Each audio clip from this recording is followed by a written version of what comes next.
Florence Miller from the Environmental Funders Network, one of our panellists at the Alliance Breakfast Club, looking at our summer 2016 edition on climate change and climate change. Just following the discussion we've just had, what were the key issues that really struck you from the discussion today? I mean, one gentleman raised a really important question, I think, of how you balance risk and return is essentially what it came down to. The sort of trade-offs when you're addressing climate change between sometimes the trade-off between rights and carbon, basically, when we're in an era of urgency, a time of urgency.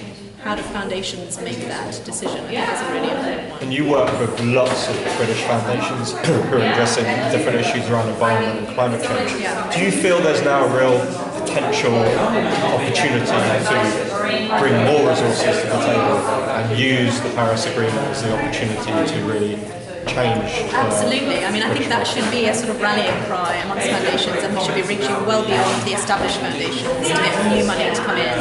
And I think we can use the opportunity. Paris will only work if we stop putting in funds now to act upon it and improve upon it. And EFN is very interested in being part of that pie-growing exercise. And what do you think about the issue that was raised about sometimes maybe the tensions between the effort to address climate change that is taking place, but the actual potential problem of doing it in a way that actually supports just solutions and climate justice, and actually sometimes the voices and the perspectives of the marginalised groups may not always be part of the solutions? Yeah, I mean, I think it's I guess coming back to the urgency issue, the worry is that foundations will support interventions that are scalable and potentially viral and quick without thinking about the effect. And I think it is, as I mentioned, really important to always remember any intervention you're funding will affect people in different ways.